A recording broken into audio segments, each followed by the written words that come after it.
अब हम लोग पढ़ेंगे अंग्रेज़ों के मैसूर से संबंध। 1761 ईस्वी में हैदर अली मैसूर का शासक बना। हैदर अली की मृत्यु 1782 ईस्वी में द्वितीय आंग्ल मैसूर युद्ध के दौरान हो गई थी। 1782 में द्वितीय आंग्ल मैसूर युद्ध के दौरान हैदर अली का उत्तराधिकारी उसका पुत्र टीपू सुल्तान हुआ। 1787 ईस्वी में टीपू ने अपनी राजधानी श्रीरंगपट्टनम में बादशाह की उपाधि धारण की। टीपू ने अपनी राजधानी श्रीरंगपट्टनम में स्वतंत्रता का वृक्ष लगवाया और साथ ही जैकोबिन क्लब का सदस्य बना।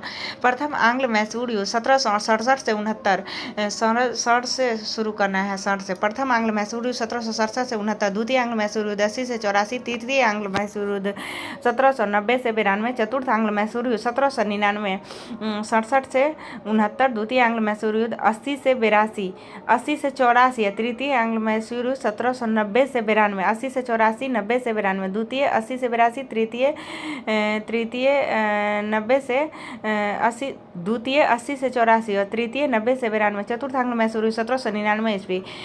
द्वितीय से शुरू करेंगे। वाकाला, वारेन हेस्टिंग्स कार्नवाली एवं लॉर्ड वेलेजली। वाकाला, वारेन हेस्टिंग्स कार्नवालिस एवं लॉर्ड वेलेजली। जब मैसूर युद्ध का सवाल आए तो 1767 से शुरू करना है। मैसूर युद्ध 1767 से 1767 69, द्वितीय 80 80 84, तृतीय 90 92 और चतुर्थ 1799 ईस्वी।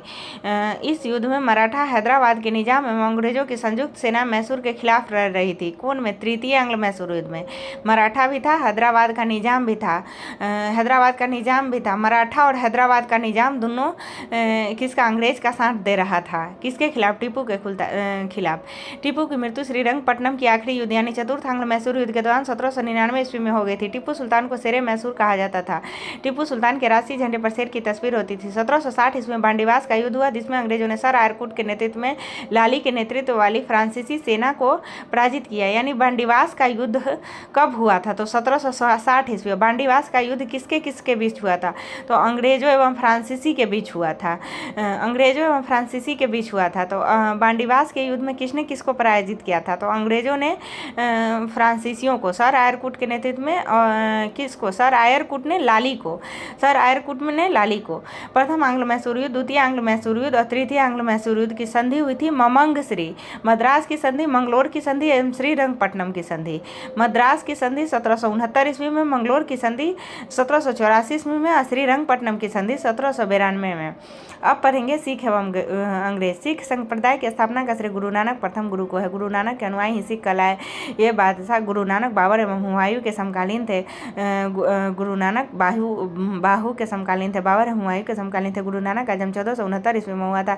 इनके जन्म दिवस पर गुरु पर्व त्यौहार मनाया जाता है। 1469 में जन्म हुआ। 1496 में कार्तिक पूर्णिमा को नानक को आध्यात्मिक पुनर्जीवन का आभास हुआ। 69 में जन्म और 96 में आध्यात्मिक पुनर्जीवन का आभास हुआ था। 96 में 1496 में गुरु नानक को आध्यात्मिक पुनर्जीवन का आभास हुआ। गुरु नानक ने गुरु का लंगर नामक निःशुल्क सहभागी भोजनालय स्थापित किए थे। गुरु का लंगर कौन स्थापित किया था? तो गुरु नानक ने अनेक स्थानों पर संगत एवं पंगत स्थापित किए थे। गुरु का लंगर संगत एवं पंगत सब गुरु नानक। संगत एवं पंगत ने गुरु नानक के अनुयायियों के लिए एक संस्था का कार्य किया जहाँ प्रतिदिन मिलते थे। गुरु नानक की मृत्यु 1539 ईस्वी में करतारपुर में हो गई थी। जन्म हुआ था 1469 में। ज्ञान की प्राप्ति 1496 में और गुरु नानक की मृत्यु 1539 में। गुरु अंगद सिखों के दूसरे गुरु हुए। इनका प्रारंभिक नाम लहना था।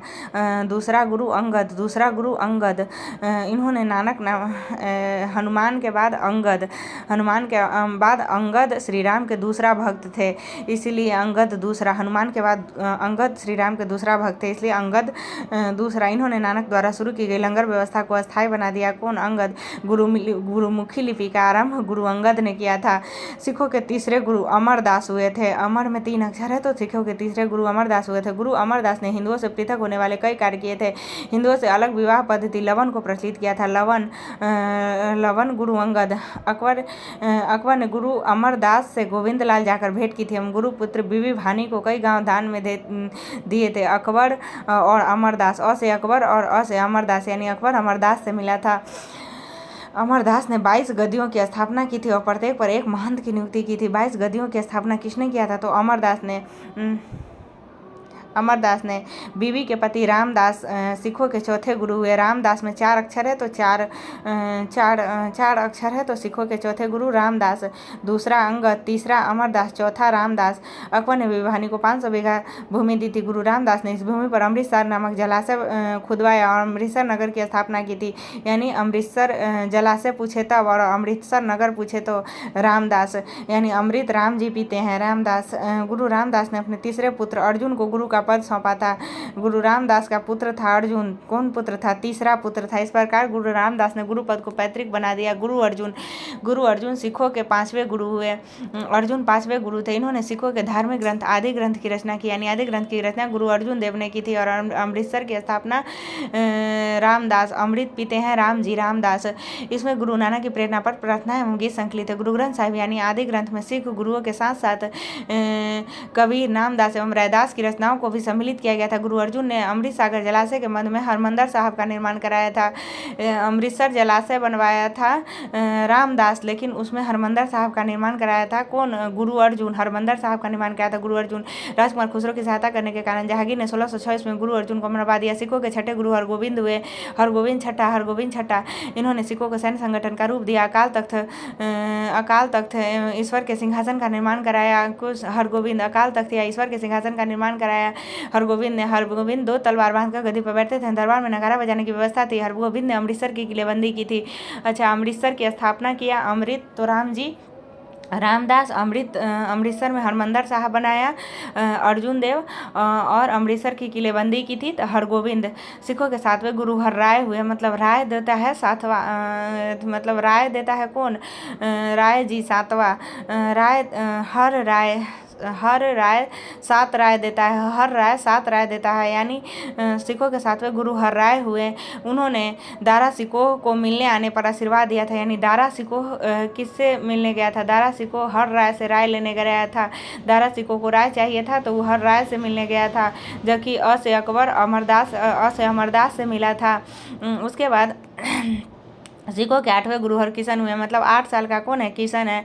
सिखों के 8वें गुरु हरकिशन हुए। उनकी मृत्यु चेचक से हुई थी। इन्होंने दिल्ली जाकर गुरुपद के बारे में औरंगजेब को समझाना पड़ा था। औरंगजेब को गुरुपद के बारे में किसने समझाया था? तो हरकिशन। गुरुपद के बारे में और औरंगजेब से को किसने समझाया था? तो हरिकिशन। मतलब अकबर अमरदास से और उसके बाद हर राय से दारा सिकोह और हरकिशन से औरंगजेब। सिखों के 9वें गुरु तेग बहादुर हुए थे। 1675 ईस्वी इस्लाम स्वीकार नहीं करने के कारण औरंगजेब ने इन्हें 11 नवंबर 1675 ईस्वी को 1675 में ये तेग बहादुर को कब मरवा दिया था? 1675 में वर्तमान शीशगंज के गुरुद्वारा के निकट मरवा दिया। सिखों के 10वें गुरु अंतिम गुरु गोविंद सिंह हुए थे। इनका जन्म 1666 ईस्वी में पटना में हुआ था। वैसाखी के दिन 1676 ईस्वी में गुरु गोविंद सिंह जी सिखों के 10वें गुरु घोषित हुए। 1666 में जन्म, 1676 में गुरु घोषित। 5 जनवरी 1666 ईस्वी में पटना में जन्म हुआ था और 29 मार्च 1676 को ये 10वें गुरु घोषित हुए थे। गुरु गोविंद सिंह ने अपने को सच्चा पातशाह कहा। उन्होंने सिखों के लिए 5 ककार अनिवार्य किया था। प्रत्येक सिख को केस कंघा कृपान कक्षा, केस कंघा कड़ा, कृपान कक्षा, केस कंघा कड़ा, कृपान कक्षा की अनुमति दी और सभी लोगों को अपने नाम के अंत में सिंह सब जोड़ने के लिए कहा। गुरु गोविंद सिंह का निवास स्थान आनंदपुर साहिब था एवं कार्यस्थली पाओता थी। गुरु गोविंद सिंह ने फारसी में जफरनामा लिखे। जफरनामा किसने लिखा था? गुरु गोविंद सिंह ने। जफरनामा किस भाषा में है? फारसी में। जफरनामा गुरु गोविंद सिंह के 2 पुत्र फतेह सिंह एवं जोरावर सिंह को सरहिंद के मुगल फौजदार वजीर खान ने दीवार में चुनवा दिया था। 1699 ईस्वी में वैसाखी के दिन गुरु गोविंद सिंह ने खालसा पंथ की स्थापना की। यानी 1666 में जन्म हुआ था और 1699 में खालसा पंथ की स्थापना की थी गुरु गोविंद सिंह ने और 1676 में ज्ञान की प्राप्ति हुई थी। 1699 से वैसाखी के दिन गुरु गोविंद सिंह ने खालसा पंथ की स्थापना की। पाहुल प्रणाली की शुरुआत श्री गुरु गोविंद सिंह ने किया था।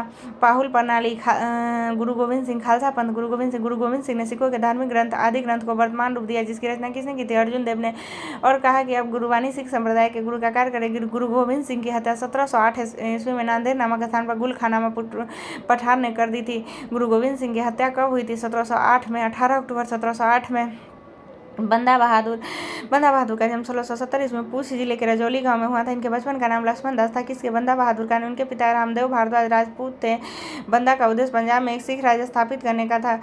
इसके लिए बंदा ने लोहगढ़ को राजधानी बनाई थी। उन्होंने गुरु नानक एवं गुरु गोविंद सिंह के नाम से सिक्के चलवाए। किसने? बंदा ने सरहिंद के मुगल फौजदार वजीर खां की हत्या कर दी। सरहिंद के मुगल फौजदार वजीर खां की हत्या कर दी।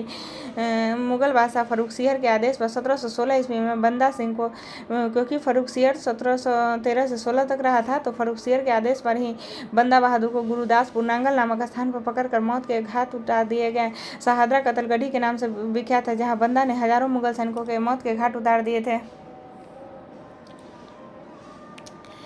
बंदा की मृत्यु के बाद सिख कई छोटे छोटे टुकड़े में बट गए। 1748 में नवाब कर्पूर सिंह की पहल पर सभी सिख टुकड़ियों का दल खालसा में विलय हुआ। किसके पहल पर दल खालसा में विलय हुआ? 1748 में। किसके पहल पर? नवाब कर्पूर सिंह की पहल पर दल खालसा को जस्सा सिंह अहलूवालिया के नेतृत्व में रखा गया। और खालसा पंथ का गठन किसने किया था? तो गुरु गोविंद सिंह ने।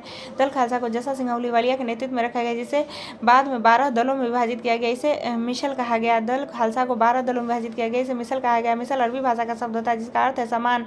रंजीत सिंह का जन्म 1780 ईस्वी में सुकरचकिया मिसल के मुखिया महासिंह के यहाँ हुआ था। कब रंजीत सिंह का जन्म कब हुआ था? 1780 ईस्वी में महासिंह के यहाँ हुआ था। इनके दादा चरत सिंह यानी रंजीत सिंह के दादा चरत सिंह ने 12 मिसलों में सुकरचकिया मिसल को प्रमुख स्थान दिला दिया। उसके बाद 1798-99 में रंजीत सिंह लाहौर का शासक बना। मतलब रंजीत सिंह का जन्म 1780 ईस्वी में हुआ, लेकिन लाहौर का शासक कब बना रंजीत सिंह? 1798-99 में। 25 अप्रैल 1809 ईस्वी को चार्ल्स मेटकॉफ एवं महाराजा रंजीत सिंह के बीच अमृतसर की संधि हुई थी। यानी अमृतसर की संधि किसके किसके बीच हुई थी? तो महाराजा रंजीत सिंह एवं चार्ल्स मेटकॉफ। कब? 25 अप्रैल 1809 ईस्वी को। रंजीत सिंह का राज्य 4 सूबों में बटा हुआ था: पेशावर, कश्मीर, मुल्तान एवं लाहौर। महाराजा रंजीत सिंह का विदेश मंत्री फकीर अजुजुद्दीन एवं वित्त मंत्री दीनानाथ था। 1839 ईस्वी में रंजीत सिंह की मृत्यु हो गई थी। मतलब 1780 ईस्वी में जन्म हुआ, 1798-99 में गद्दी पर बैठा और 1839 ईस्वी में मृत्यु हो गई थी। प्रथम आंग्ल सिख युद्ध 1845-46 एवं द्वितीय आंग्ल सिख युद्ध 1849 ईस्वी में हुआ था। आंग्ल सिख युद्ध को 45 से शुरू करना है, सिख को 15 से शुरू करना है। 45-46 और 15 से 45-46 और 49। आंग्ल सिख युद्ध 45-46 और 49। अंग्रेजों एवं सिखों के मध्य हुई संधि। अंग्रेजों एवं सिखों के मध्य 2 संधि हुई थी। कौन कौन? लाहौर एवं भैरोवाल की संधि। सिख जो होता है वो लोहा लेता है, भैरव बाबा से संधि नहीं करता है। तो लाहौर की संधि एवं भैरोवाल की संधि, लाहौर की संधि एवं भैरोवाल की संधि दोनों 1846 ईस्वी में हुआ था। दोनों 1846 में। मतलब प्रथम आंग्ल सिख युद्ध 1845 ईस्वी में हुआ था। लाहौर एवं भैरोवाल की संधि 1846 ईस्वी में हुआ था। और द्वितीय आंग्ल सिख युद्ध 1849 ईस्वी में हुआ था। तो लाहौर की संधि और भैरोवाल की संधि दोनों 1846 में। लाहौर की संधि 9 मार्च 1846 एवं भैरोवाल की संधि 22 दिसंबर 1846। भैरोवाल की संधि के तहत राजा दलीप सिंह के संरक्षण हेतु अंग्रेजी सेना का प्रवास पंजाब में मान लिया गया। दलीप सिंह के संरक्षण हेतु अंग्रेजी सेना का प्रवास पंजाब में मान लिया गया। 1847 ईस्वी को महारानी जिंदा को राजा दलीप सिंह से अलग कर 48,000 वार्षिक पेंशन देकर शेखपुरा भेज दिया गया। महारानी जिंदा को 1847 ईस्वी में महारानी जिंदा को राजा दलीप सिंह से अलग कर जिंदा को 48,000 वार्षिक पेंशन देकर शेखपुरा भेज दिया गया। द्वितीय आंग्ल सिख युद्ध प्रथम तो हुआ था 45-46 और द्वितीय 49 में। तो द्वितीय आंग्ल सिख युद्ध के दौरान यानी 1849 के दौरान पहली लड़ाई चिलियानवाला की लड़ाई सिख नेता शेर सिंह एवं अंग्रेज कमांडर गफ के मध्य लड़ी गई। मतलब द्वितीय आंग्ल सिख युद्ध के दौरान पहला लड़ाई कौन था? चिलियानवाला का लड़ाई था। चिलियानवाला का लड़ाई किसके किसके बीच लड़ा गया था? तो शेर सिंह एवं अंग्रेज कमांडर डफ। चिलियानवाला का लड़ाई शेर सिंह अंग्रेज कमांडर डफ के मध्य लड़ा गया। दूसरी लड़ाई गुजरात के चिनाब नदी के किनारे चार्ल्स नेपियर के नेतृत्व में अंग्रेजों ने 21 फरवरी फरवरी 1849 ईस्वी को लड़ी। इस युद्ध में सिख बुरी तरह पराजित हो गए। चार्ल्स नेपियर का गुजरात के चिनाब नदी के किनारे जो दूसरा आंग्ल सिख युद्ध हुआ उसमें चार्ल्स नेपियर के नेतृत्व में लड़ा गया था, जिसमें सिख बुरी तरह से पराजित हुआ। पहला चिलियानवाला की लड़ाई। चिलियानवाला की लड़ाई किसके किसके बीच हुआ था? तो अंग्रेज कमांडर डफ और सिख नेता शेर सिंह। चिल्लाता शेर न है, शेर चिल्लाता है डफ जाता है, तो सिख नेता शेर सिंह और डफ के मध्य लड़ी गई थी। उसके बाद ये लॉर्ड डलहौजी की 29 मार्च 1849 ईस्वी की घोषणा द्वारा संपूर्ण पंजाब का विलय अंग्रेजी राज में कर लिया गया। महाराजा दलीप सिंह को 50,000 पाउंड की वार्षिक पेंशन दी गई। महाराजा दलीप सिंह को 50,000 लॉर्ड डलहौजी की 29 मार्च 1849 ईस्वी की घोषणा द्वारा संपूर्ण पंजाब का विलय अंग्रेजी राज में कर लिया गया था। मतलब 1849 ईस्वी में जब दूसरा आंग्ल सिख युद्ध हुआ था तो डलहौजी है ना था 48 से 56 में, तो 49 में जब द्वितीय आंग्ल सिख युद्ध हुआ था तो डलहौजी ने क्या किया कि संपूर्ण पंजाब का विलय अंग्रेजी राज में कर दिया। महाराजा दलीप सिंह को 50,000 पाउंड की वार्षिक पेंशन दी गई और उसे शिक्षा प्राप्त करने के लिए इंग्लैंड भेज दिया गया। सिख राजा का प्रसिद्ध हीरा कोहिनूर को महारानी विक्टोरिया को भेज दिया गया। सिखों द्वारा किए गए प्रमुख आंदोलन 1873 का सिंह सभा आंदोलन, कूका आंदोलन 1840 का, सिंह सभा आंदोलन कब हुआ था? 1873 में। और ये शेर सिंह सभा आंदोलन 1873 हुआ था। चिलियानवाला की लड़ाई शेर सिंह एवं अंग्रेज कमांडर डफ के मध्य हुआ था द्वितीय आंग्ल सिख युद्ध के दौरान। उसके बाद 1873 ईस्वी का सिंह सभा आंदोलन 1873 ईस्वी में अमृतसर में शुरू हुआ था। इसका मुख्य उद्देश्य सिख धर्म में व्याप्त अंधविश्वास, जातीय भेदभाव एवं गैर सिख आचरणों को दूर करना था। सिख धर्म की खोई हुई प्रतिष्ठा को पुनः प्राप्त करना था। 1879 ईस्वी में लाहौर में भी सिंह सभा हुई थी। मानी सिंह सभा 1873 में अमृतसर में हुई थी और 1879 ईस्वी में लाहौर में भी हुई थी। कूका आंदोलन भगत जवाहर मल, जिसे सियान साहब भी कहा जाता है, ने लगभग 1840 ईस्वी में पंजाब के पश्चिमी भाग में कूका आंदोलन की शुरुआत की थी। सियान साहब भगत जवाहर मल को कहा जाता है। यह आंदोलन मूलतः सिख धर्म को शुद्ध करने और उसमें व्याप्त बुराइयों को दूर करने के लिए था, लेकिन बाद में यह राजनीतिक विद्रोह में बदल गया जिसका उद्देश्य अंग्रेजों को भारत से बाहर निकालना था। भगत जवाहर मल ने अपने शिष्य बालक सिंह के साथ मिलकर इस आंदोलन को संगठित किया। मतलब बालक सिंह भगत जवाहर मल का शिष्य था। बालक सिंह के साथ मिलकर इस आंदोलन को, लेकिन राहुल कह रहे थे कि राम सिंह कूका है, नहीं बालक सिंह है। भगत जवाहर मल ने अपने शिष्य बालक सिंह के साथ मिलकर इस आंदोलन को संगठित किया और इसका मुख्यालय हजारा अब पाकिस्तान में था। कूका आंदोलन में एक और प्रमुख नेता राम सिंह कूका थे। 1857 ईस्वी में राम सिंह कूका ने लुधियाना में स्वतंत्रता का सफ़ेद ध्वज फहराकर ब्रिटिशों के खिलाफ विद्रोह की शुरुआत की थी। 1872 ईस्वी में कूका कार्यकर्ताओं ने मलेरकोटला एवं मालोद पर हमला किया था। 1857 में लुधियाना में झंडा फहराया कौन? राम सिंह कूका। 1872 में कूका कार्यकर्ताओं ने मलेरकोटला एवं मालोद पर हमला किया था। कूका कार्यकर्ताओं ने मलेरकोटला एवं मालोद पर कब हमला किया था? 1872 में, जिसके बाद ब्रिटिश सरकार ने कड़ी कार्रवाई की। राम सिंह को आजीवन कारावास की सजा दी गई। उन्हें रंगून के मांडले जेल में बंद कर दिया गया, जहां वे 1825 ईस्वी में शहीद हुए। मतलब राम सिंह कूका 1885 ईस्वी में मर गया था। 1872 ईस्वी में मलेरकोटला मालोद पर हमला हुआ था, उसी के चलते जेल भेज दिया, जहां 1885 ईस्वी में राम सिंह कूका मर गए। कूका आंदोलन को नामधारी आंदोलन के नाम से भी जाना जाता है। कूका आंदोलन के एक अन्य नाम क्या है? तो नामधारी आंदोलन। कूका आंदोलन ने जाति प्रथा के उन्मूलन, मांसाहार, शराब और नशे से परहेज, विधवा पुनर्विवाह, महिलाओं को पर्दा छोड़ने जैसी सामाजिक सुधारों को बढ़ावा दिया। अब पढ़ेंगे कंपनी के अधीन गवर्नर जनरल। बंगाल के गवर्नर रॉबर्ट क्लाइव 1757 से 60 एवं पुनः 1765 से 67। रॉबर्ट क्लाइव ने बंगाल में द्वैध शासन की स्थापना की, जिसके तहत राजस्व वसूलने, सैनिक संरक्षण एवं विदेशी मामले राजस्व वसूलेगा, सैनिक को संरक्षण करेगा एवं विदेशी मामले कंपनी के अधीन थे। राजस्व वसूलने, सैनिक संरक्षण एवं विदेशी मामले कंपनी के अधीन थे, जबकि शासन चलाने की जिम्मेदारी नवाबों के हाथों में थी। तो जब राजस्व वही बदल लेगा, विदेशी मामले उसी के था, सैनिक संरक्षण उसी के साथ, तब शासन क्या चलाते थे? नवाब। पता नहीं। रॉबर्ट क्लाइव ने मुगल सम्राट शाह आलम द्वितीय को इलाहाबाद की संधि के द्वारा कंपनी के संरक्षण में ले लिया। रॉबर्ट आलमगीर टू 1754 से 1759 से 1806।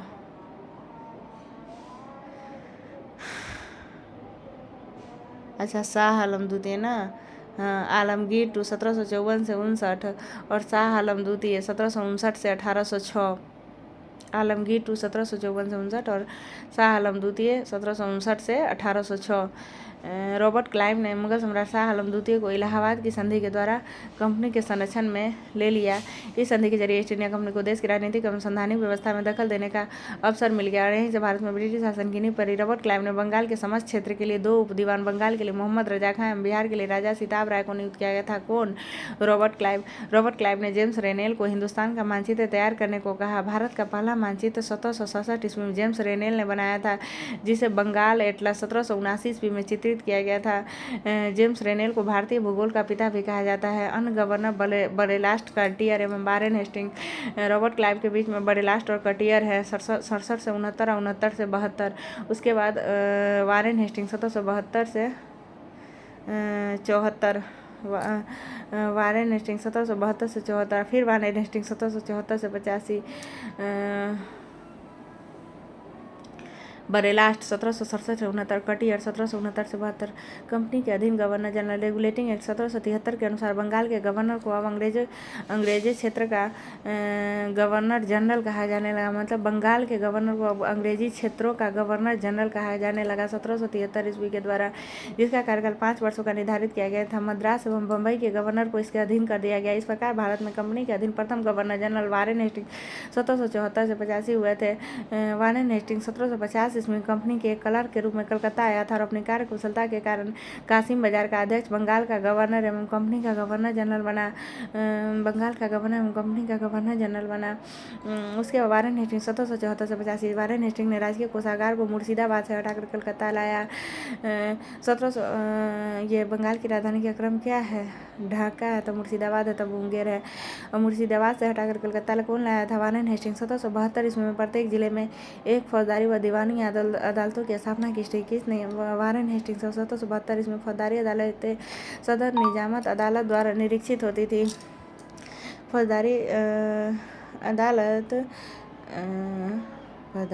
सदर निजामत अदालत द्वारा निरीक्षित होती थी। नाजिम द्वारा नियुक्त दरोगा अदालत की अध्यक्षता करता था।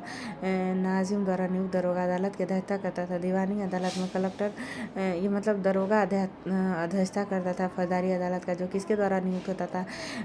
नाजिम द्वारा। दीवानी अदालत में कलेक्टर मुख्य न्यायाधीश होता था। जिला दीवानी अदालतों में कलेक्टर मुख्य न्यायाधीश होता था। जिला फौजदारी अदालत एक भारतीय अधिकारी के अधीन होती थी, जिसकी सहायता के लिए एक मुफ्ती एवं काजी होती थी। जिला फौजदारी अदालत एक भारतीय अधिकारी के अधीन होती थी, जिसकी सहायता के लिए एक मुफ्ती एवं काजी होती थी। कलेक्टर इस न्यायालय के कार्य की देखभाल करता था। दीवानी अदालतों का मुख्य जो होता था वो कलेक्टर होता था और फौजदारी अदालतों का जो प्रधान होता था वो एक भारतीय अधिकारी होता था और उसके साथ एक काजी होता था और एक मुफ्ती होता था। और नाजिम द्वारा नियुक्त दरोगा चलाता था फौजदारी अदालत। कलकत्ता में एक सदर दीवानी अदालत, एक सदर फौजदारी अदालत की स्थापना की गई थी। सदर दीवानी अदालत में कलकत्ता काउंसिल का सभापति एवं उसी काउंसिल का 2 सदस्य राय रैन एवं मुख्य कानूनगों की सलाह से सदर दीवानी अदालत में कलकत्ता काउंसिल का सभापति एवं उसी काउंसिल का 2 सदस्य राय रैन एवं मुख्य कानूनगों की सलाह से न्याय करते थे। सदर फौजदारी अदालत में नाइब नाजिम, मुख्य काजी, मुफ्ती और 3 मौलवियों की सलाह से न्याय करते थे। नायब नाजिम। सदर फौजदारी अदालत में नायब निजाम, उसमें नाजिम है ना, हाँ, तो नायब निजाम, मुख्य काजी, मुफ्ती और 3 मौलवियों की सलाह से न्याय करते थे। जिले की दीवानी और फौजदारी अदालतों के मुकदमे अंतिम निर्णय के लिए सदर अदालतों में भेजे जाते थे। दीवानी मुकदमों में जातीय कानून अर्थात हिंदुओं के संबंध में हिंदू कानून, मुसलमानों के लिए मुस्लिम कानून लागू किया जाता था, जबकि फौजदारी मुकदमों में मुस्लिम कानून ही लागू किया जाता था। 1772 में क्या किया था? दीवानी फौजदारी अदालत। फिर वारेन हेस्टिंग्स ने 1772 ईस्वी में द्वैत प्रणाली को समाप्त किया था। अच्छा, दीवानी फौजदारी अदालत 1772 और द्वैत प्रणाली को समाप्त किया 1772 और इज्जतदारी प्रथा लागू की 1772 इसमें कोर्ट ऑफ हेस्टिंग्स ने द्वैत प्रणाली को समाप्त करने तथा कंपनी को बिहार, बंगाल, उड़ीसा प्रांत की शासन व्यवस्था का उत्तरदायित्व संभालने का आदेश दिया। वारेन हेस्टिंग्स ने दोनों उपदीवानों मोहम्मद रजा खां एवं राजा सिताब राय को पद से हटा दिया, जिसको कौन नियुक्त किया था? Robert Clive. 1772 इसमें वारेन हेस्टिंग्स ने एक नई भू राजस्व पद्धति लागू की, जिसे जारदारी प्रथा के नाम से जाना जाता है। इजारेदारी प्रथा को अपनाने का मुख्य उद्देश्य अधिक भू राजस्व वसूल करना था। इजारेदारी प्रथा की विशेषताएं थी, इसमें पंचवर्षीय ठेके की व्यवस्था की गई थी। इसके अंतर्गत उच्चतम बोली लगाने वाले को लगानी वसूली का अधिकार दिया जाता था। पंचवर्षीय ठेका था, उच्चतम बोली लगाने को वसूली का अधिकार दिया था। हेस्टिंग्स ने नवाब के देखभाल के लिए मीर जाफर की विधवा मुन्नी बेगम को उसका संरक्षक नियुक्त किया था। 1775 में मुन्नी बेगम को हटाकर मोहम्मद रजा खां को नवाब का संरक्षक नियुक्त किया गया। 1776 ईस्वी में 1776 ईस्वी में मनु स्मृति का अंग्रेजी अनुवाद ब्रासी हाल हेड मनुस्मृति का बासी हाल हेड है। 1776 ईस्वी मनुस्मृति का अंग्रेजी अनुवाद ए कोड ऑफ जेंटल लॉज के नाम से बासी हाल हेड ने किया था। विलियम विल्किंस ने 1785 ईस्वी में भगवत गीता का अंग्रेजी में अनुवाद किया था। कौन? विलियम विल्किंस ने 1785 ईस्वी में भगवत गीता का अंग्रेजी में अनुवाद किया था। और मनुस्मृति का 1776 में और भगवत गीता का 1785 ईस्वी में। अभिज्ञान शकुंतलम का 1789 ईस्वी में सर विलियम जोन्स ने किया था। अभिज्ञान शकुंतलम का सर विलियम जोन्स ने किया था। विलियम विल्किंस ने 1785 में भगवत गीता का किया था। 1776 में मनुस्मृति का अंग्रेजी अनुवाद ब्रासी हालर ने एक कोड ऑफ जेंटल लॉज के नाम से किया था। विलियम विल्किंस ने 1785 में भगवत गीता का अंग्रेजी में अनुवाद किया था। 1789 में अभिज्ञान शकुंतलम नामक नाटक का अंग्रेजी में अनुवाद किया था। कौन? सर विलियम जोन्स ने 1789 में। हेस्टिंग्स ने 1781 में फारसी एवं अरबी भाषा के अध्ययन प्राच्य शिक्षा के लिए कलकत्ता में एक मदरसा बनवाया। प्राच्य शिक्षा यानी फारसी एवं अरबी भाषा के अध्ययन के लिए कलकत्ता में एक मदरसा कब बनाया था? वारेन हेस्टिंग्स 1781 ईस्वी में मदरसा बनाया। हाँ, 1772 में द्वैध शासन लागू किया। द्वैध शासन को समाप्त करने 1772 ईस्वी में वारेन हेस्टिंग्स द्वैध शासन को समाप्त किया। इजारेदारी प्रथा को लागू किया। फौजदारी दीवानी अदालतों की स्थापना किया। 1775 में मुन्नी बेगम को हटाकर उसके बाद मनुस्मृति का अनुवाद 1776 ईस्वी में। 85 में भगवत गीता का, 89 में अभिज्ञान शकुंतलम का। उसके बाद 1781 ईस्वी में कलकत्ता में मदरसा बनवाया। इसके पश्चात 1784 में वारेन हेस्टिंग्स के एक सहयोगी तथा मित्र sir William Jones Warren Hastings का ही सहयोगी था। प्राचीन भारतीय इतिहास तथा संस्कृति के अध्ययन हेतु कलकत्ता में एशियाटिक सोसाइटी ऑफ बंगाल की स्थापना की थी। एशियाटिक सोसाइटी ऑफ बंगाल प्राचीन भारतीय तथा संस्कृति के अध्ययन हेतु स्थापित की गई थी। 1791 ईस्वी में ब्रिटिश रेजिडेंट जोनाथन डंकन ने बनारस में हिंदू कानून एवं दर्शन के अध्ययन के लिए संस्कृत कॉलेज की स्थापना की थी। 1791 ईस्वी में जोनाथन डंकन ने बनारस में हिंदू कानून एवं दर्शन की स्थापना के लिए बनारस में संस्कृत कॉलेज की स्थापना किसने की थी? बनारस में संस्कृत करने जोनाथन डंकन ने। कब? 1791 में। किसके शासनकाल में? वारेन हेस्टिंग्स के समय में। उसके बाद 1804 में बम्बई में एशियाटिक सोसाइटी एवं 1823 में लंदन में Asiatic society of great Britain की स्थापना हुई थी। 1804 में 1784 में कलकत्ता में, 1804 में बम्बई में और 1823 में लंदन में। मतलब 1784 में कलकत्ता में, 1804 में बम्बई में और 1823 में लंदन में। वारेन हेस्टिंग्स ने मुगल सम्राट को मिलने वाला 26 लाख रुपए की वार्षिक पेंशन बंद करवा दी। वारेन हेस्टिंग्स के समय 1780 में भारत का पहला समाचार पत्र द बंगाल गजट का प्रकाशन जेम्स ऑगस्ट हिकी ने किया था।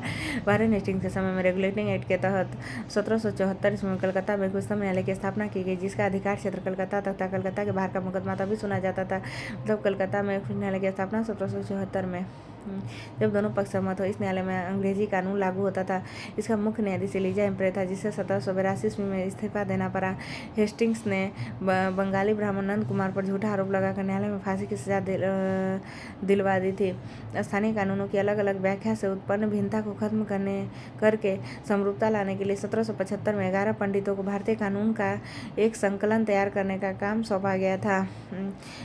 बासी हाल हेड ने इस संकलन को अंग्रेजी में अनुवाद किया था। 11 पंडितों को भारतीय कानून का संकलन करने का काम सौंपा गया था। कब? स्थानीय कानून का संकलन कब? 1775 ईस्वी में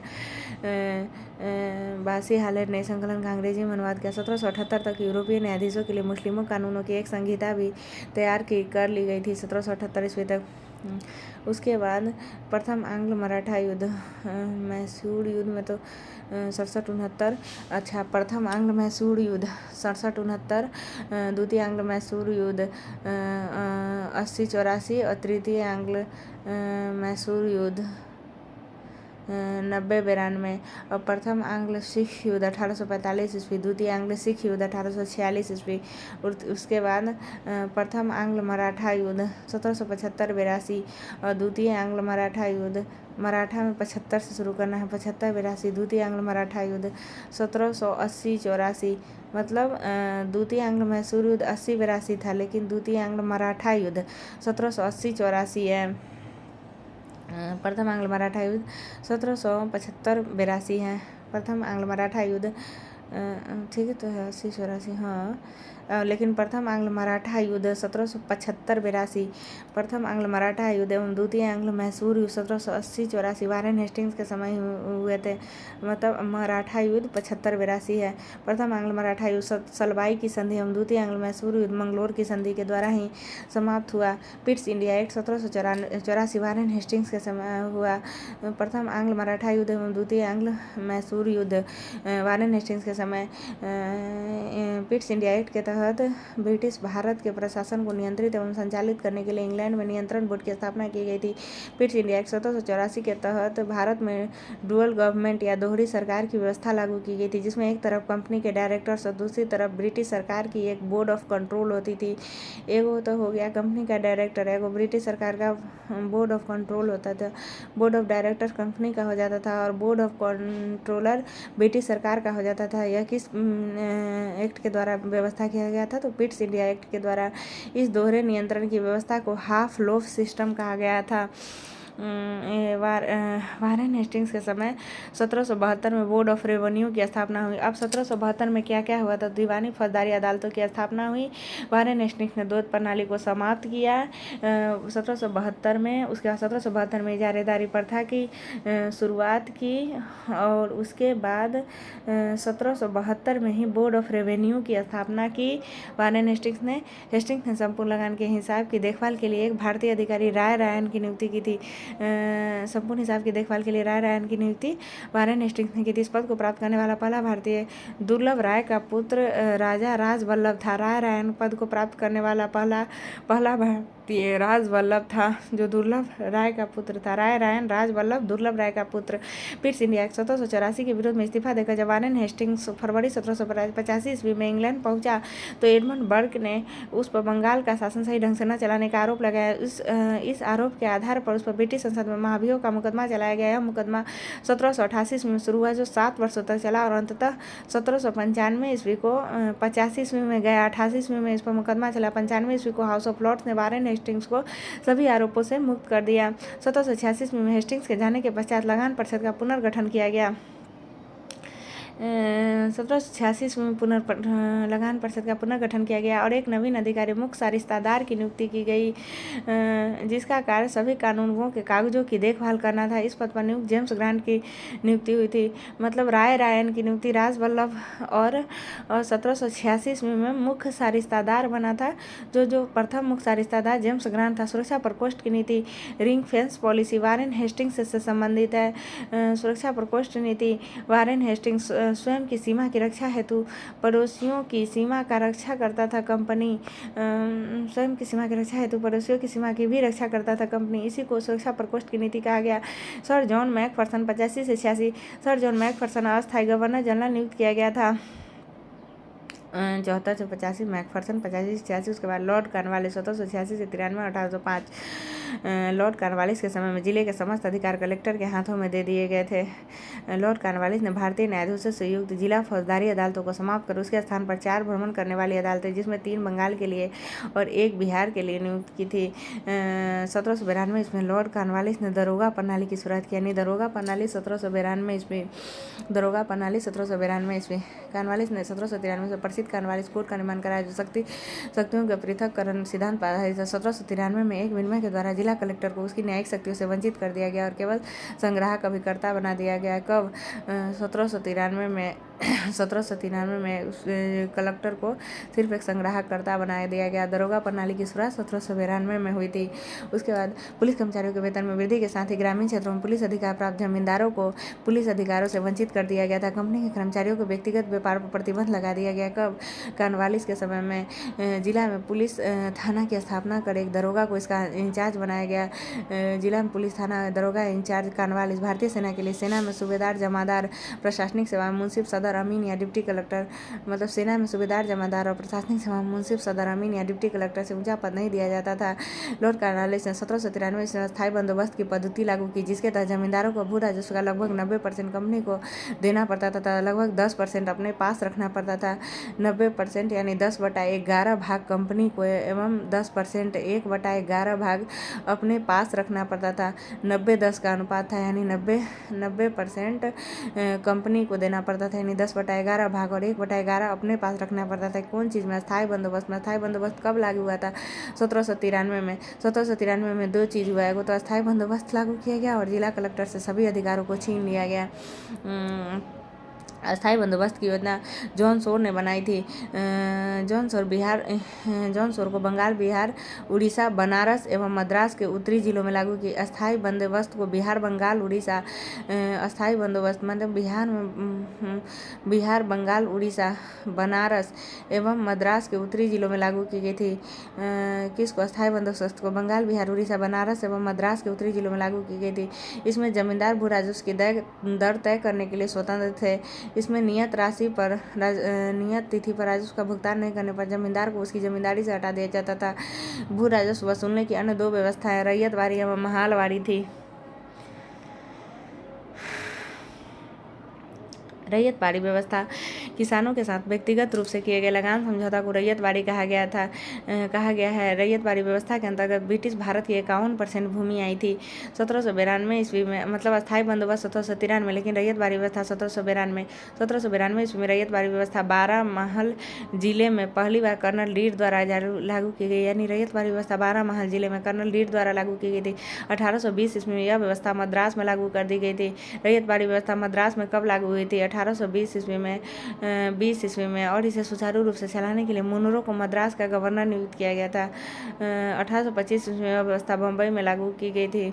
मतलब रैयतवाड़ी व्यवस्था 1820 में मद्रास में, 1825 में बम्बई में तथा 1858 तक यह व्यवस्था संपूर्ण दक्कन एवं अन्य क्षेत्रों में लागू की गई थी। 1820 में मद्रास में, 1822 में, 1820 में मद्रास में, 1825 में बम्बई में एवं 1858 तक व्यवस्था संपूर्ण दक्कन एवं अन्य क्षेत्रों में लागू की गई थी। यानी 1820 में मद्रास में, 25 में मुंबई में और 58 तक संपूर्ण दक्कन एवं क्षेत्रों में लागू की गई थी। रैयतवाड़ी व्यवस्था की मुख्य विशेषता क्या थी?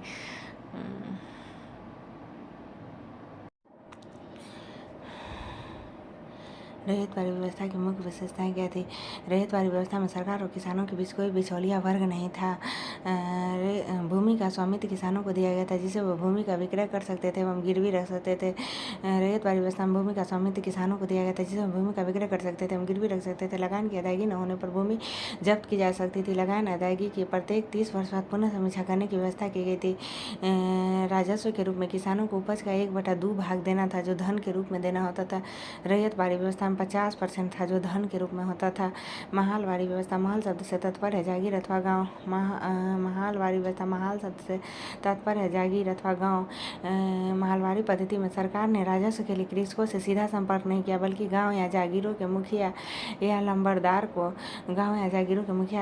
राजस्व वसूली का आधार बनाया। 1822 ईस्वी में महलवाड़ी व्यवस्था शुरू की गई थी। 1792 में रैयतवाड़ी व्यवस्था, 1793 में अस्थायी बंदोबस्त, महलवाड़ी व्यवस्था 1822 ईस्वी में। महलवाड़ी व्यवस्था गंगा की घाटी, आधुनिक पश्चिमी उत्तर प्रदेश, मध्य भारत के कुछ भाग तथा तत्कालीन संपूर्ण पंजाब में लागू की गई थी। महलवाड़ी व्यवस्था में पहली बार लगान तय करने के लिए मानचित्रों तथा पंजियों का प्रयोग किया गया था। मानचित्रों पंजियों का प्रयोग महलवाड़ी व्यवस्था में किया गया था। इस व्यवस्था का जन्मदाता, महलवाड़ी व्यवस्था का जन्मदाता हॉल्ट मैकेंजी थे। रैयतवाड़ी कर्नल लीड, महलवाड़ी हॉल्ट मैकेंजी एवं अस्थायी बंदोबस्त और जॉन शोर। 1833 ईस्वी में मार्टिन बर्ट तथा जेम्स टांसन के बंदोबस्त में यह अपने सबसे अच्छे रूप में आई थी। प्रारंभ में इस व्यवस्था का लगान उत्पादन का 2/3 प्रारंभ में माहलवाड़ी व्यवस्था में 66% था, लेकिन बाद में इसे घटाकर 50% कर दिया गया। यानी रैयतवाड़ी में 50%, माहलवाड़ी में 50% एवं अस्थायी बंदोबस्त में 90% था। भू राजस्व करने की विधियाँ: भू जमींदारी अस्थायी बंदोबस्त 19, रैयतवाड़ी 51 एवं माहलवाड़ी 30। जमींदारी 19, रैयतवाड़ी 51, माहलवाड़ी 30। पक्ष जमींदारी में जमींदार, रैयतवाड़ी में किसान और माहलवाड़ी में मुखिया या लंबरदार, योजनाकार, लोड कार्नवालिस एवं जौन शोर। अस्थायी बंदोबस्त या अस्थायी बंदोबस्त को ही जमींदारी बोलते हैं। पक्ष जमींदार होते थे। अस्थायी बंदोबस्त में पक्ष जमींदार होते थे। अस्थायी बंदोबस्त की योजना लोड कार्नवालिस एवं जौन शोर। रैयतवाड़ी की अवस्था रीड एवं टॉमस मुनरो, रैयतवाड़ी के कर्नल रीड एवं टॉमस मुनरो।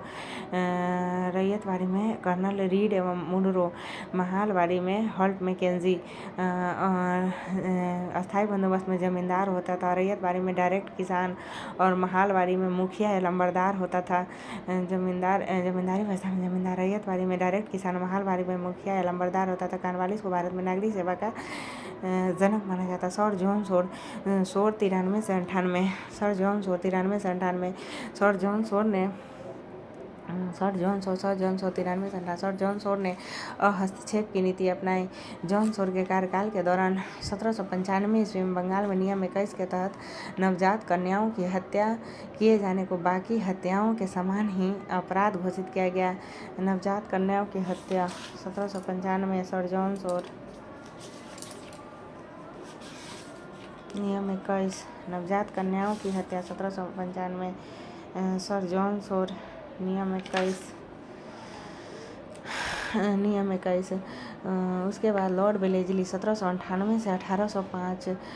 लॉर्ड वेलेजली ने सहायक संधि की पद्धति शुरू की थी। भारत में सहायक संधि का प्रयोग वेलेजली से पूर्व फ्रांसीसी गवर्नर डुप्ले ने किया था। वेलेजली से पूर्व किसने सहायक संधि का प्रयोग किया था? तो डुप्ले ने। सहायक संधि करने वाले राज्य थे हैदराबाद 1798, मैसूर एवं तंजौर 1799, अवध 1801 ईस्वी, पेशवा 1802 ईस्वी, बरार एवं भोसले 1803 ईस्वी, सिंधिया 1804 ईस्वी, जोधपुर, जयपुर, मच्छेरी, बूंदी, भरतपुर 1818 ईस्वी, हैदराबाद 1798 ईस्वी, मैसूर एवं तंजौर 1799 ईस्वी, अवध 1801 ईस्वी, सिंधिया 1803, पेशवा 1803 ईस्वी, सिंधिया पेशवा 1803 ईस्वी, बरार एवं भोसले पेशवा और बरार भोसले 1803 ईस्वी, सिंधिया 1804 ईस्वी, पेशवा, बरार एवं भोसले 1803 ईस्वी, सिंधिया 1804 ईस्वी, जोधपुर, जयपुर, भरतपुर, मच्छेरी, बूंदी 1818 ईस्वी में। मतलब ये पेशवा, बरार एवं भोसले 1803 में, सिंधिया 1804 में था। इंदौर के होलकरों ने सहायक संधि स्वीकार नहीं की थी। टीपू सुल्तान चौथे आंग्ल मैसूरी 1799 ईस्वी में मारा गया। किसके समय में? लॉर्ड वेलेजली के समय में। वाकालात तो था ही ना, तो लॉर्ड वेलेजली। कानवाली एवं लॉर्ड वेलेजली 1799 ईस्वी में टीपू सुल्तान मारा गया था। टीपू सुल्तान ये लॉर्ड वेलेजली के शासनकाल के दौरान 1804 ईस्वी में नियम 3 के अंतर्गत शिशु वध को बाकी हत्या की तरह ही मानते हुए दंड का प्रावधान किया गया। अच्छा, शिशु वध को बाकी हत्या के समान माना गया वेलेजली के समय में। शिशु वध 1803 के नियम 4 और नवजात कन्या सर जॉन शोर के समय 1895 के नियम 21, 1795 के नियम 21, नवजात कन्या 1795 के नियम 21, सर जॉन शोर और नवजात शिशु 1804 के नियम 3, नवजात शिशु वेलेजली। लॉर्ड वेलेजली ने 1800 ईस्वी को कलकत्ता में नागरिक सेवा में भर्ती के लिए युवकों को प्रशिक्षित करने के लिए फोर्ट विलियम कॉलेज की स्थापना की थी, जो 1854 तक अंग्रेजों को भारतीय भाषाओं की शिक्षा देने के लिए चलता रहा। फोर्ट विलियम कॉलेज नागरिक सेवा में भर्ती किए गए युवकों को प्रशिक्षित देने के लिए था। ये जो 1854 ईस्वी तक अंग्रेजों को भारतीय भाषाओं की शिक्षा देने के लिए चलता रहा। भारतीय भाषाओं की शिक्षा दिया गया अंग्रेजों को फोर्ट विलियम कॉलेज में, जो स्थापित हुआ 1800 ईस्वी में और 1854 ईस्वी तक चलता रहा। Fort William college Lord Wellesley 1800 ईस्वी में 1854 ईस्वी तक चला। 1798 से 1805 उसके बाद 1806 में भारत भेजे जाने वाले प्रशासकीय अधिकारियों की शिक्षा और प्रशिक्षण के लिए इंग्लैंड में हेलेबरी में एक ईस्ट इंडिया कॉलेज खोला गया। 1806 में भारत भेजे जाने वाले प्रशासकीय अधिकारियों की शिक्षा और प्रशिक्षण के लिए इंग्लैंड के हेलेबरी में एक ईस्ट इंडिया कॉलेज खोला गया, जहां नवयुवक प्रशासकीय अधिकारियों को 2 वर्ष का प्रशिक्षण देने की व्यवस्था की गई थी। 1806 में यानी वेलेस्ली के समय क्या क्या हुआ, तो वेलेस्ली के समय सहायक संधि हुआ, जिसमें अवध, बरार एवं भोसले, अवध 1801 था, बरार एवं भोसले और पेशवा 1803 था, सिंधिया 1804 था। उसके बाद 1804 के नियम 3 के तहत वेलेस्ली में शिशु हत्या को हत्या माना गया था। और उसके बाद 1800 ईस्वी में वेलेस्ली के समय फोर्ट विलियम कॉलेज चलाया गया, जो 1854 ईस्वी बना था, और 1806 में इंग्लैंड में चला था प्रशासकीय अधिकारियों की शिक्षा के लिए हेलेबरी में चला था। लॉर्ड वेलेस्ली स्वयं को बंगाल का शेर कहता था। बंगाल का शेर लॉर्ड वेलेस्ली। लॉर्ड कॉर्नवालिस का 1805 ईस्वी में दूसरा कार्यकाल शुरू हुआ था, परंतु शीघ्र ही उसकी मृत्यु हो गई थी। तो सर जॉर्ज बार्लो आए 1805 से 7। 1806 ईस्वी में बेल्लौर में हुए सिपाही विद्रोह। सर जॉर्ज बार्लो 1805-7 की काल की महत्वपूर्ण भूमिका है। उसके बाद लॉर्ड मिंटो प्रथम 7 से 13। लॉर्ड मिंटो 1807 से 13। तो लॉर्ड मिंटो प्रथम के समय अमृतसर की संधि हुई थी 1809 ईस्वी में। किसके बीच? रंजीत सिंह एवं चार्ल्स मेटकॉफ के बीच। और लॉर्ड मिंटो के समय ही 13 ईस्वी में चार्टर एक्ट पारित हुआ था। लॉर्ड मिंटो के काल में रंजीत सिंह अंग्रेजों के मध्य 25 अप्रैल 1809 को अमृतसर की संधि अध्यक्षता चार्ल्स मेटकॉफ हुई थी। इसी के समय चार्टर एक्ट 1813 ईस्वी पास हुआ था। उसके बाद Lord Hastings 1323। Lord Hastings 1813-23। Lord Hastings 1813-23। Lord Hastings 1813-23। Lord Hastings के समय में आंग्ल नेपाल युद्ध 1814-16 ईस्वी में हुआ था। इसने नेपाल के अमर सिंह थापा को आत्मसमर्पण करना पड़ा था। मार्च 1816 ईस्वी में अंग्रेजों और गोरखों के बीच संगोली की संधि के द्वारा आंग्ल नेपाल युद्ध का अंत हुआ था। पिंडारियों का दमन किया था। लॉर्ड हेस्टिंग्स ने पिंडारियों के प्रमुख नेताओं में वासिल मोहम्मद चीतू एवं करीम खां थे। प्रथम आंग्ल नेपाल युद्ध, पिंडारियों का दमन। लॉर्ड हेस्टिंग्स ने मराठों की शक्ति को अंतिम रूप से नष्ट कर दिया। प्रथम आंग्ल मराठा युद्ध एवं द्वितीय आंग्ल मैसूर युद्ध वारेन हेस्टिंग्स के समय हुआ। प्रथम आंग्ल मराठा युद्ध 1775 से 82। द्वितीय आंग्ल मैसूर युद्ध 1780 से 84। लॉर्ड हेस्टिंग्स ने प्रेस पर लगे प्रतिबंध को समाप्त कर प्रेस के मार्गदर्शन के लिए नियम बनाए थे। लॉर्ड हेस्टिंग्स के समय 1822 ईस्वी का टेनेंसी एक्ट या काश्तकारी अधिनियम लागू किया गया। टेनेंसी एक्ट 1822 ईस्वी में किसके समय में? लॉर्ड हेस्टिंग्स का काल 1813 से 23, इसलिए 1822 ईस्वी का टेनेंसी एक्ट लॉर्ड हेस्टिंग्स के काल में काश्तकारी, जब तक किसान लगान देंगे भूमि पर उनका हक रहेगा। लॉर्ड एम हस्ट 1813 से 23। लॉर्ड एम हस्ट के समय में प्रथम आंग्ल बर्मा युद्ध हुआ। प्रथम आंग्ल बर्मा युद्ध 1824-26 हुआ था। 1826 में बर्मा एवं अंग्रेजों के बीच यान्डबी की संधि हुई थी।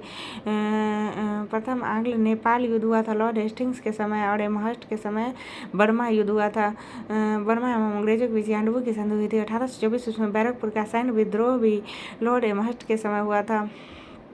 Lord M हस्ट।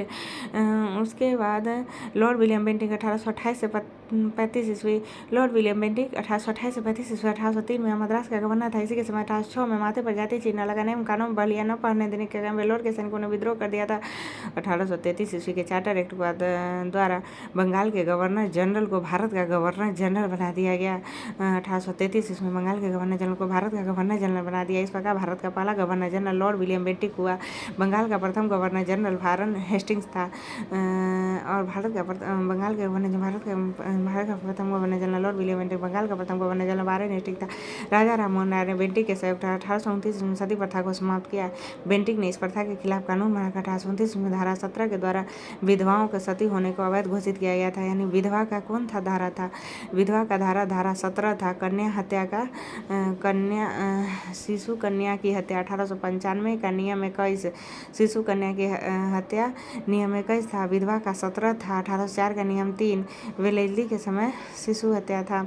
उसके बाद अकबर और मराठा पेशवाओं ने भी सती प्रथा पर रोक लगाने का प्रयास किया था। लॉर्ड विलियम बेंटिक ने कर्नल स्लीमन की सहायता से 1830 ईस्वी तक ठगी प्रथा को समाप्त कर दिया था। लॉर्ड विलियम बेंटिक ने कर्नल स्लीमन की सहायता से 1830 ईस्वी तक ठगी प्रथा को समाप्त किया था। ठग देवी काली की पूजा करते थे।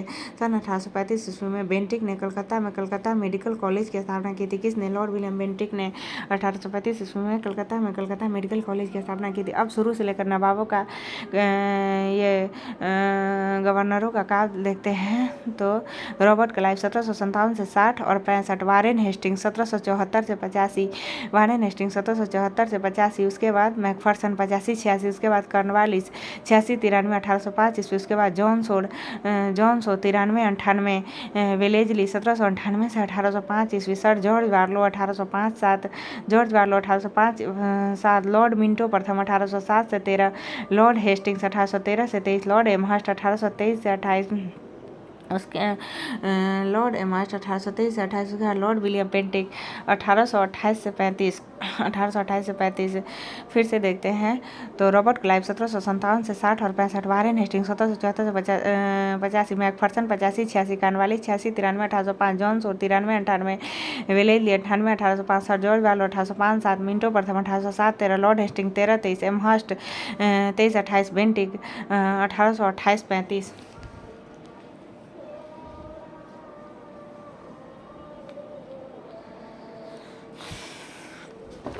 उसके बाद